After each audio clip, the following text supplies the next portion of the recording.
예를 들면 우리가 잘 아는 아까 르네상스 말씀하셨는데 레오나르도 다빈치나 미켈란젤로 전부 다 동성애자였거든요. 거의 뭐 결혼했다든지 뭐 자식이 있다는 말 못 들어보셨죠. 레오나르도 다빈치는 실제로는 수사 대상에까지 올랐는데 그때 당시에는 잘못했으면 처형당할 수 있었는데 레오나르도 다빈치는 당시 그 메디치가 그 자식 그 사람들하고 굉장히 친숙했고 그 중에 한 명이 같이 동성애자였기 때문에 살아났다는 그런 기록도 남아 있습니다. 그러니까 독일 바이마르 헌법은 이런 내용상으로는 이렇게 예를 들면 이런 내용들까지 다 포함하고 있었던 것이죠. 그런데 이 바이마르 헌법은 바이마르 헌법이라고 했는데 바이마르는 이때 독일 헌법을 이렇게 바이마르 헌법이라고 하느냐? 그렇지 않습니다. 이건 별칭이지요. 이때 이 독일 바이마르 헌법의 정식 명칭이 뭐냐면 아주 재밌습니다. 그게 뭐냐면 Der Verfassung des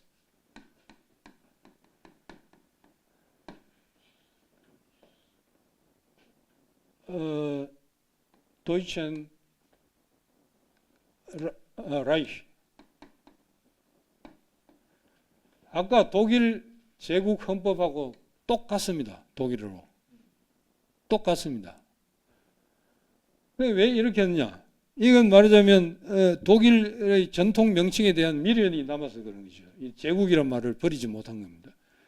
그런데 우리가 이제 이 독일어로는 똑같은데 이거 보통은 이제 역사학자들 보통 우리가 표시할 때는 이 옛날에 비스마르크 시대 때의 헌법은 독일 제국 헌법이라고 하고 이것도 독일어로는 똑같은데 이거는 그냥 독일국 헌법 이렇게 보통 말해요. 독일국 헌법.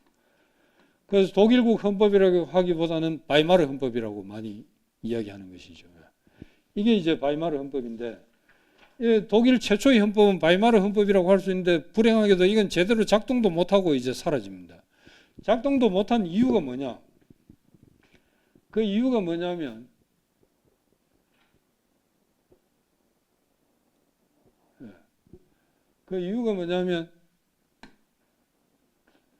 이제 오늘은 좀 제대로 되네.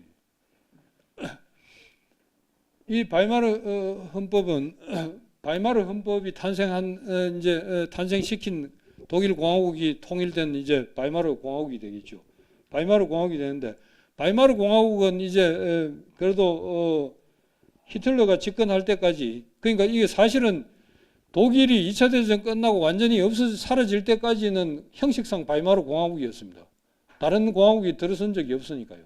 그러니까 뭐 1945년에서 독일 서독하고 동독이 갈라져서 헌법을 만들 때가 1949년이니까 그때까지 하면 30년이죠. 30년 동안 사실은 바이마르 공화국이었지만 실제로는 뭐 10년도 채 되지 않아서 10몇 년 만에 그냥 사실상 소멸된 공화국이죠.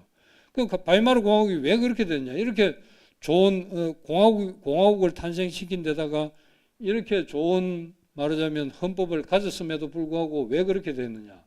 그건 뭐 일반적으로 이야기할 때 처음부터 우선 예를 들면 이 바이마르 공화국 자체가 독일 국민들 사이에서 그다지 인기가 없었다고 해요. 그 이유가 뭔지는 정확히는 모르지만 아마도 그럴 수는 있을 겁니다.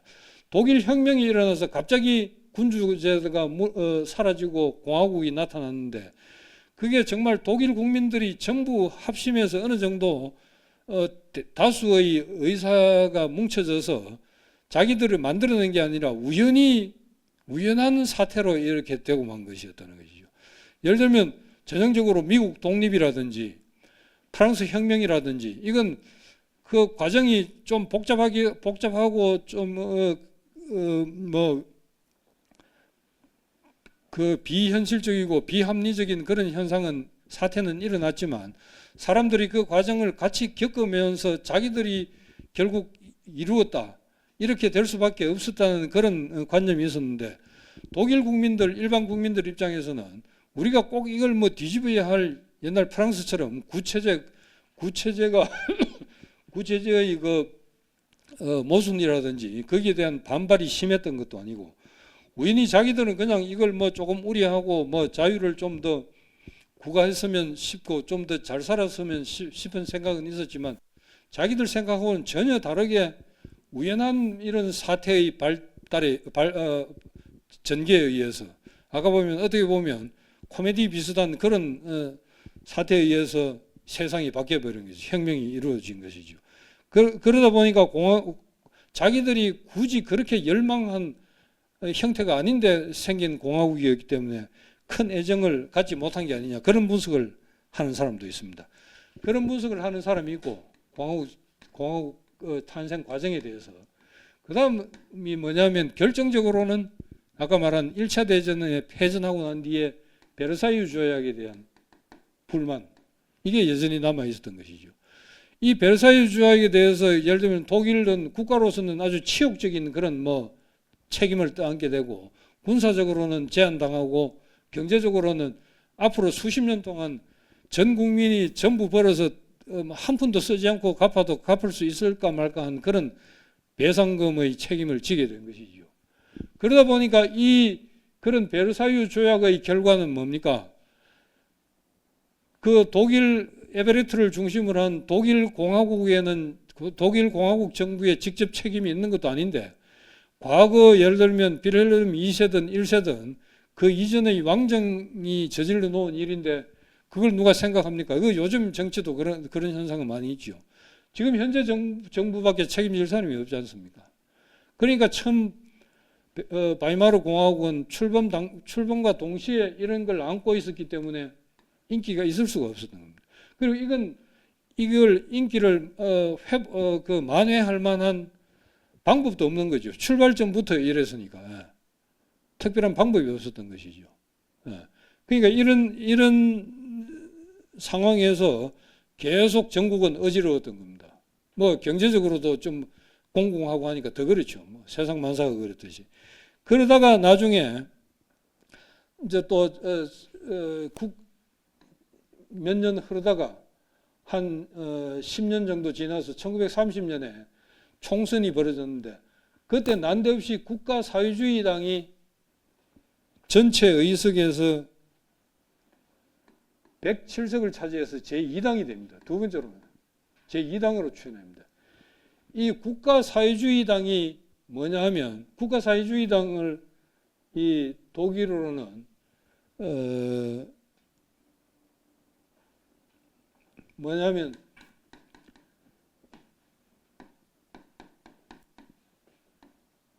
Die Nationalistische, 이 국가주의적인 뭐 그런 뜻이죠. 그 다음에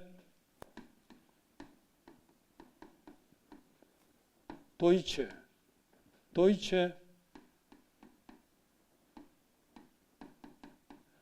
Arbeiter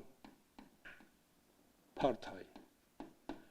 아르바이트는 노동, 우리 아르바이트 하는 바로 그 노동이라는 뜻이죠. 노동, 레이버 영어로 하면 노동자 파르타이는 파티, 당이란 정당이라는 뜻입니다. 그러니까 글자 그대로 해석하면 독일 국가 독일 이 제가 잘못 빠뜨렸네. 나셔널 소셜 이게 빠졌습니다. 독일 국가 사회주의 노동자 정당 이런 뜻입니다. 근데 이게 일반적으로 우리가 번역해서 할 때는 국가 사회주의당이라고 합니다. 국가 사회주의당. 그래서 이게 원래는 공식적으로는 N하고 요 소셜 이 사회주의라는 뜻하고 도이체 아르바이트 파티에서 NSDAP라고 약자를 쓰는데 보통은 이렇게 하면 모릅니다. 이 당을 어떻게 부르냐면 앞에 이것 두 개 하고 여기에 요거만 따서 나치라고 하는 것이죠. 나치당. 이게 바로 나치당입니다. 독일 사회주의당. 이 사회주의당이 출연하게 된 약간 뒤쪽의 배경은 바로 이제 히틀러에서 시작하는 것이죠.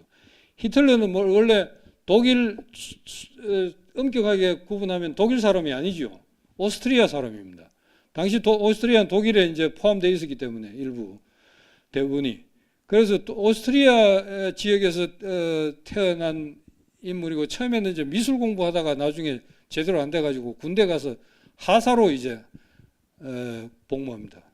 독일군 하사였는데 하사로 있다가 나중에 이제 독일 정국이 아까 말했다시피 바이마르 공화국 자체가 정국 자체가 불안하고 또 여러 가지 집회도 많이 열리고 뭐 하다 보니까 어디에 술집에 가서 연설을 하다가 선동적인 연설을 합니다. 선동적인 연설을 하다가 걸려가지고 감옥에도 갔다 오고 했는데 그걸 계기로 해서 점점 이제 정치적으로 조금씩 성장하게 되는 것이죠.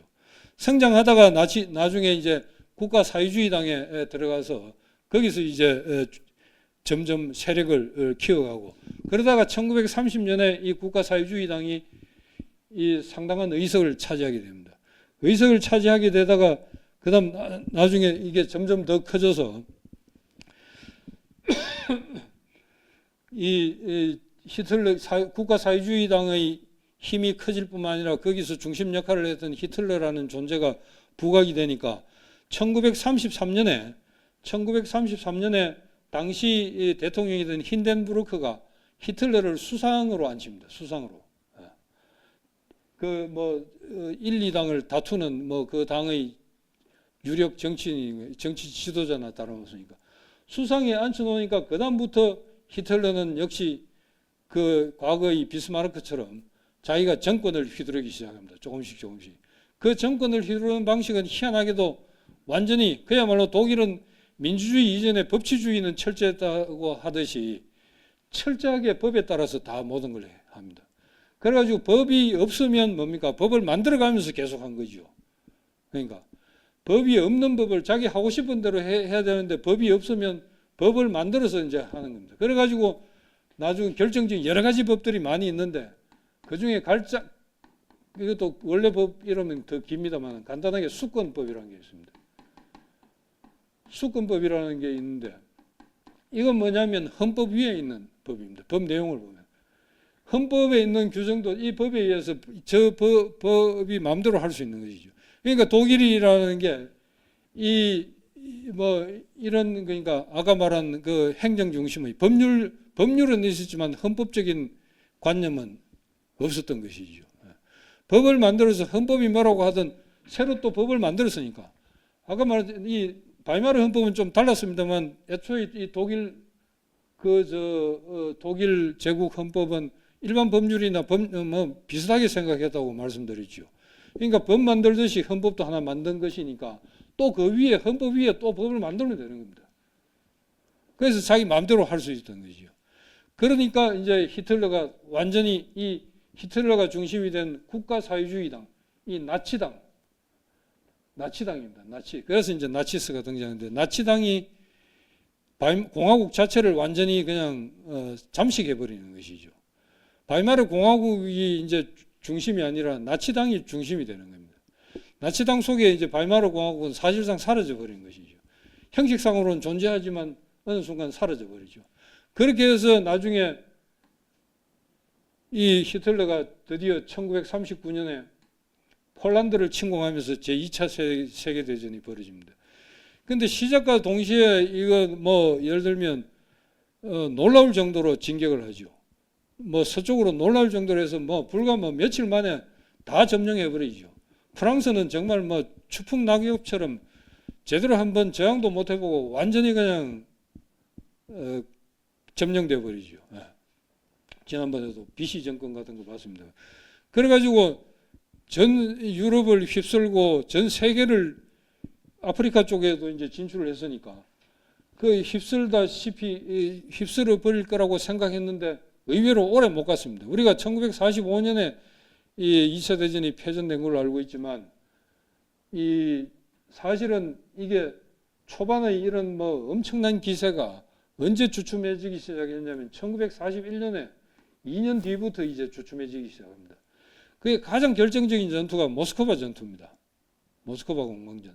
그게 옛날에 모스크바 특파원에 했던 독일 사람이 쓴 책이 있는데 세계사 최대의 전투라는 거 우리나라에도 번역되어 있습니다만 그런 게 모스크바 공방전을 중심으로 한 책인데 그런 거 보면 재밌는데 모스크바 전투는 옛날 나폴레옹도 그랬죠. 모스크바라는 땅의 특수성 때문에 저게 뭐 굉장히 힘들었던 모양입니다. 예. 그래서 모스크바 전투에서 사실상 뭐 승패를 따지기는 힘들지만 여기서 뭐 제동이 걸리기 시작했습니다. 그러던 차에 41년에 또 중요한 일이 벌어졌죠. 41년 그 해 말에 모스크바 공방전에서 사실상 물러나고 난 뒤에 그해 41년 12월에 일본이 하와이 진주만을 공격하죠. 그래서 당시에 일본의 태도가 굉장히 2차 대전 연합군의 입장에서는 중요했던 겁니다. 저 일본이 예를 들면 소련이 굉장한 중요한 역할을 했기 때문에 연합군 쪽에 가담을 해서 소련이 만약에 독일 쪽이었다면 물론 독일과 소련은 서로 뭐 협력하려고 하진 않았겠지만 서로 자기가 독식하려고 했으면 했지. 그런데 소련의 입장에서 예를 들면 일본이 틀림없이 일본 군국주의가 일본 제국이 어딘가 공격은 감행할 것 같은데 그게 소련이냐 태평양 쪽이냐 이게 초미의 관심사였던 겁니다. 그래서 당시에 스파이전도 굉장히 치열했습니다. 그래서 그때 유명했던 독일인 스파이 중에 연합군 스파이가 조르게라는 사람이 있는데 그 사람이 쭉 보고 올린 게 뭐냐면 조르게는 그래서 독일인 출신인데 연합군 스파이로 일본에 가서 일본의 유력한 그 고관 대작들의 부인들을 유혹해가지고 정보를 얻고 뭐 그런 걸 많이 했죠. 아주 유명한 국제 스파이 사상 가장 유명한 스파이 중에 한 명이에요. 조르게라는 사람.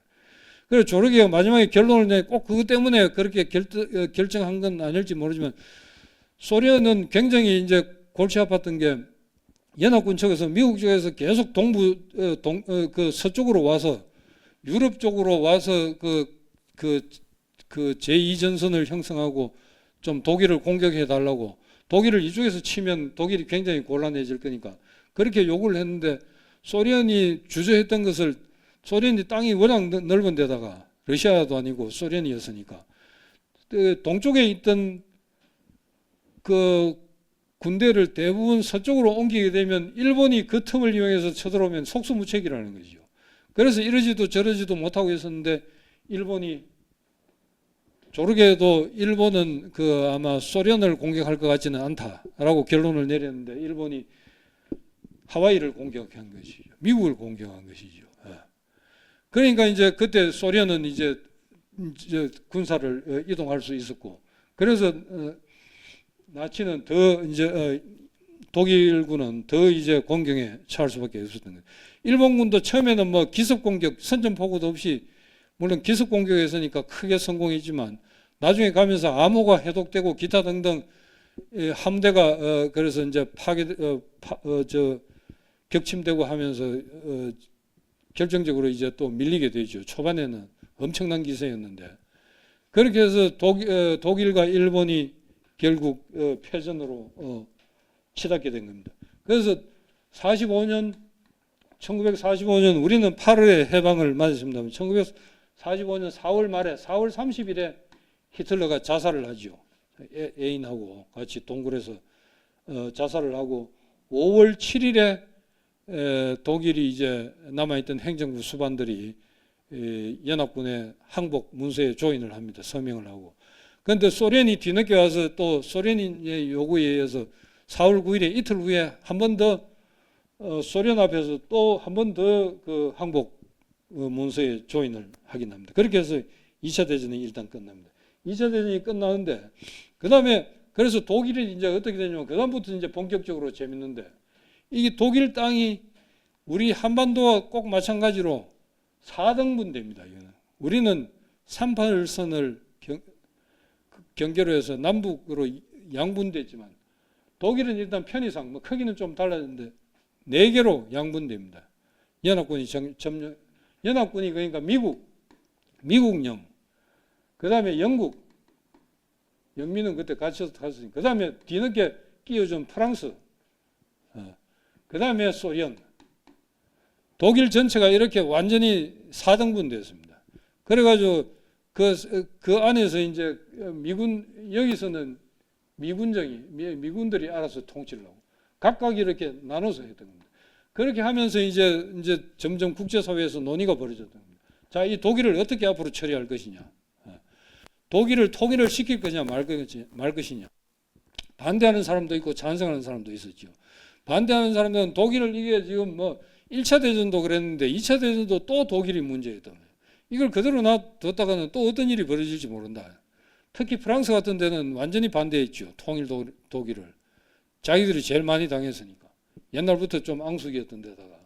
그런데 또 한편으로는 이게 독일이 유럽의 가장 중심에 있는 큰 땅덩어리고 하기 때문에 독일이 만약에 이게 피폐되면 유럽 전체가 영향을 받을 수가 있다. 그래서 한때 그때 안중에는 독일을 통일시킬 때 이걸 완전히 그냥 농업 국가로 만들어 버리자 이런 안도 있었어요. 그런데 그것도 많은 사람들이 반대한 이유가 뭐냐면 독일은 유럽의 중심이나 마찬가지이기 때문에 독일이 경제적으로 결국은 나중에 제대로 번성을 해야 유럽 전체에 좋은 영향을 미친다. 또 유럽의 상당 부분을 차지하는 독일은 형편없이 낙후된 상태로 놔두고 다른 유럽의 발전만 기대하기는 힘들다. 그런 주장이 있었고 그 주장이 사실은 합리적이었고 또 받아들여진 셈이 되는 것이죠. 그래가지고 이걸 결국은 독일을 나중에 이제 통일시키기로 하는데 결국 소련이 이제 반대하고 해서 소련은 이제 다른 동구 국가도 다 그랬다시피 자기들 성향에 맞는 정권을 수립하는 걸 목표로 했죠. 그래서 독일이 결국은 이 네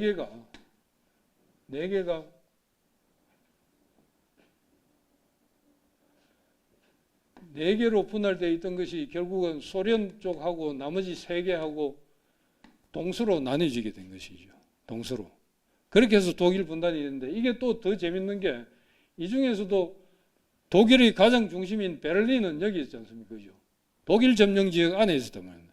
그런데 베를린은 또 나름대로 큰 도시고 유럽에서 독일에서 중요한 역할을 하기 때문에 이 베를린만은 또 독일 안에 속했지만 베를린만 다시 또 4등분을 한 겁니다. 그때 당시에. 베를린도 4등분을 해서 각각 점령을 해서 있었는데 나중에 동서독으로 나뉘면서 결국 베를린도 서독 지역과 동독 지역으로 나뉘게 되죠. 베를린.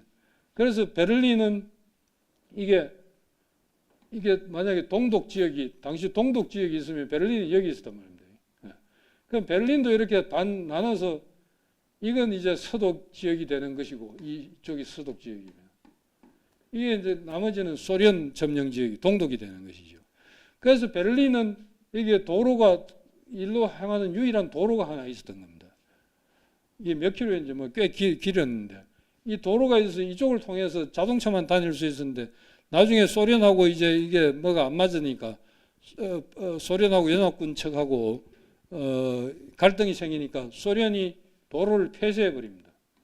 여기 자기들 점령 지역인데 자기들 마음대로 우리는 베를린에 서베를린은 손도 안 된다. 대신 여기 도로는 우리 거니까 못 다닌다 해서 도로를 차단해 버립니다. 이러면 서베를린은 저절로 이제 고사하게 되겠죠. 그래서 그걸 이제 노린 건데 그래서 미국이 영국하고 협의해서 이제 고심 끝에 만들어낸 게 뭐냐면 공수작전을 벌입니다. 모든 필요한 물품을 서베를린에 비행기로 나르는 것이죠. 그때 당시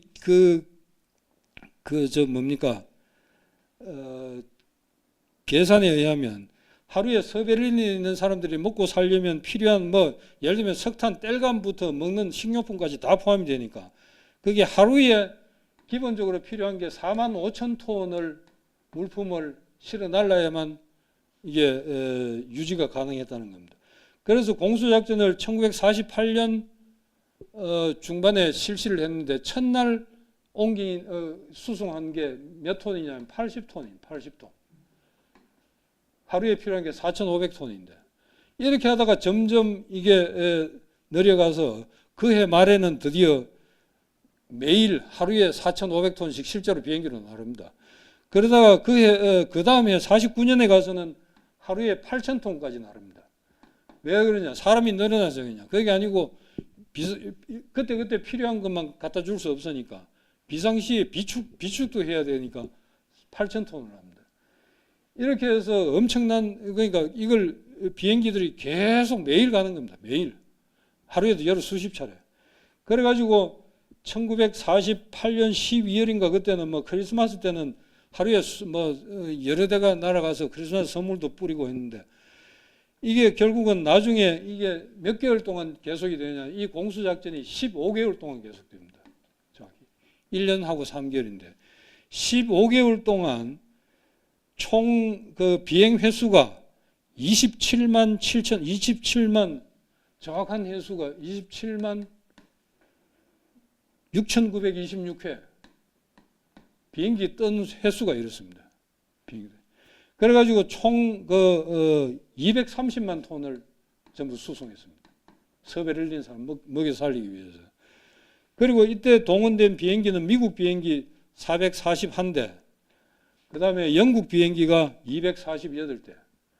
그리고 이 하는 도중에 27만 7천회, 거의 28만 회 가까이 비행기가 출격하면서 화물을 싣고 가서 떨어뜨리고 내려서 수송하고 하면서 하는 가운데 몇 차례 이제 추락도 하고 사고가 나가지고 총 78명이 사망합니다. 이런 우리가 알지 못하는 이런 엄청난 사건들이 있었던 것이죠. 그래가지고 결국은 나중에 소련이 포기해 버립니다. 도로를 다시 열게 되죠. 그래서 이제 동독과 서독은 1949년에 각각 동독은 사회주의 헌법을, 서독은 자유주의 헌법을 만들어서 각각 독립한 국가로 시작하게 됩니다. 그런데 전번에 말씀드렸다시피 독일은 이때 서독은 1949년에 헌법을 만들면서 페파숭, 아까 말한 헌법이라는 용어를 쓰지 않고 그룬트게제츠,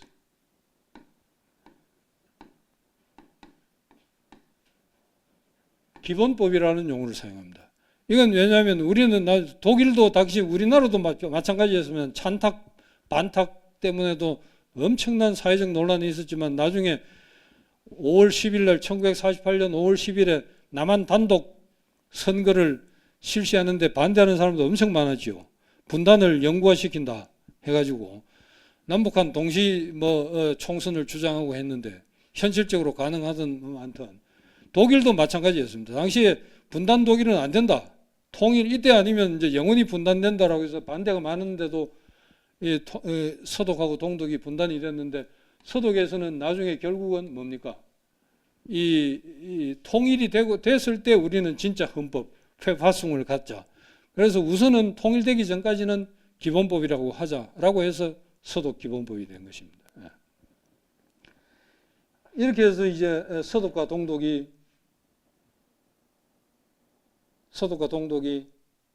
이 두 개의 국가로서 출발을 했고, 이게 나중에 가서는 또 이제 극적으로 또 통일이 돼서 독일 연방 기본법이 됐는데 아직도 기본법입니다. 아까 나눠드린 게 2017년 판이기 때문에 2017년 판 앞부분입니다. 독일 헌법 앞부분인데 그건 참고로 한번 보시고, 오늘은 뭐 시간이 됐으니까 이 정도로 하고 다음에 러시아 헌법인데 하기 전에 요 뒷부분 통일 부분 조금 더 말씀드려도 그렇게 하도록 하죠. 혹시 뭐. 이거는 독일 헌법하고는 상관이 예. 없는데 그 독일이 패전국이라서 분단됐잖아요. 근데 일본이 분단 안 되고 우리가 분단됐잖아요. 예. 일본이 분단이 되어야 되는데. 일본, 그러니까 그때 당시에 뭐 소련이 홋카이도는 자기들 달라고 그런 주장도 있긴 있었습니다. 있긴 있었는데, 그러니까 그게 뭐 일본, 오히려 이제 나중에 보면 알겠지만 일본은 패전해서 크게 사람들이 실망하고 그 원자폭탄도 맞고 도쿄는 원자탄은 아마도 뭐 전부 뭐 폐허가 되다시피 했는데 일본이 뭐 오히려 2차 대전 직후에 패전 이후에 엄청난 속도로 경제 부흥을 이루어서 한때는 Japan as number one, 그러니까 세계 최고의 국가로 부상하게 된 건 분단된 한국 때문에 그랬죠. 그러니까 한국 전쟁 때문에 6.25 전쟁 때문에 결국 그렇게 된 거죠. 6.25 전쟁이 서독에도 영향을 미칩니다. 서독 경제 부흥에도. 나중에 이 미국이 참 유엔군을 중심으로 해서 참전함으로 해서 독일은 군수 물자는 만들어내지 못하게 돼 있었지만 할 겨를도 없었지만 대신 생필품이 또 유럽에 많이 필요했거든요. 전쟁에 참여를 하니까 16개국이 다 유럽은 아니었지만 유럽 상당 국가들도 참전을 하고 미국도 참전하고 하다 보니까 거기 필요한 생필품을 서독에서 많이 생산해서 공급했습니다. 그러면서 독일 경제가 또 부흥할 수 있는 계기가 됐거든요. 그러니까 우리나라도 하기야 따지고 보면 지금 상당히 잘 살고 있잖아요. 그러니까 결과적으로는 그렇긴 한데 이 분단의 문제는 아직도 해결 못하고 당분간 해결될 전망이라고는 눈꽃만큼도 보이지 않고 있는데 그게 제일 불행이라면 불행인데 그러니까 일본은 뭐 저 바다에 떨어져 있어서 뭐 분단 시키려고 해도 쉽지 않았겠죠. 그러니까 이런 헌법이라는 게 결국은 그 국가 정부와 정부 구성과 관련된 것이고 결국 정부 구성이라는 건 국가의 역사와 관련된 것인데 그런 걸 보다 보면 이 역사라는 게 그러니까 이게 뭐 사실 어떻게 흘러가는 건지 뭐가 옳은 건지 어떻게 해서 그런 일들이 벌어지게 되는지 정말 뭐 알 수 없는 국면들이 많은 것이죠. 그리고 그때 만약 이렇게 됐더라면 완전히 세상이 뒤바뀌었을 것 같은 그런 경우도 있고 그런데 실제로 또 그렇게 됐다면 뒤바뀌지 않았을지도 아무도 모르는 것이고 그게 사실은 역사인 것 같은데 그 역사는 아까 국가의 주권이라는 게 최고의 최고 확대된 형태의 결정권이라고 했고 가장 소규모의 결정권이 가정에서 일어나는 일이라고 했는데 지금은 뭐 가정이라고 해봤자 혼자 이루는 가정도 아예 뭐 부부가 아닌 혼자만 사는 가정도 많은데 사실 개인의 한 개인의 일생이라는 것도 뭐 국가 역사하고 비슷하지 않겠습니까? 한 치 앞을 알 수도 없고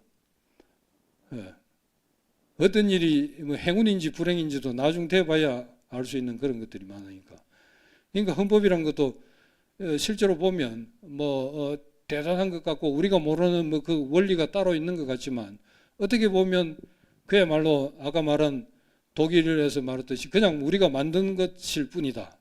중국에서도 그런 경향이 상당히 있었는데 그런 생각도 할 수는 있을 것 같아요. 그럼 또 다음 시간에 뵙도록 하겠습니다.